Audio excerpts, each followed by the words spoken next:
अक्सर लोगों के मन में यह सवाल आता है कि जब रावण कैलाश पर्वत उठा सकता है तो शिव का धनुष कैसे नहीं उठा पाया।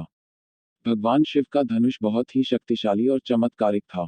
शिव ने जिस धनुष को बनाया था उसकी टंकार से ही बादल फट जाते थे और पर्वत हिलने लगते थे। ऐसा लगता था मानो भूकंप आ गया हो। यह धनुष बहुत ही शक्तिशाली था।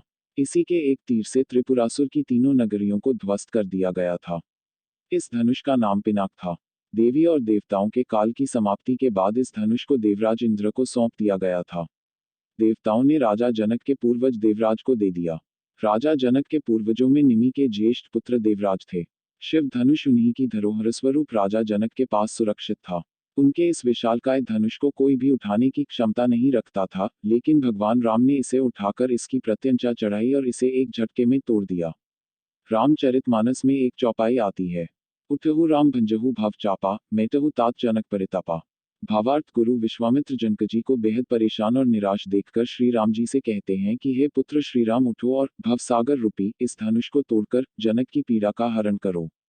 इस चौपाई में एक शब्द है भव चापा, अर्थात इस धनुष को उठाने के लिए शक्ति की नहीं बल्कि प्रेम और निरंकार की जरूरत थी। यह मायावी और दिव्य धनुष था। उसे उठाने के लिए दैवीय गुणों की जरूरत थी। कोई अहंकारी उसे नहीं उठा सकता था।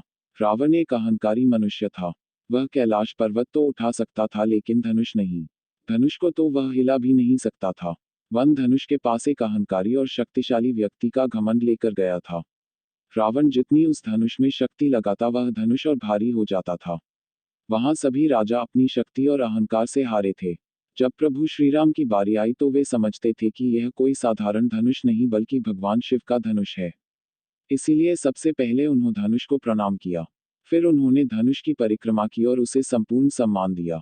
प्रभु श्रीराम की विनयशीलता और निर्मलता के समक्ष धनुष का भारीपन स्वतः ही तिरोहित हो गया और उन्होंने उस धनुष को प्रेम पूर्वक उठाया और उसकी प्रत्यंचा चढ़ाई और उसे झुकाते ही धनुष खुद ब खुद टूट गया।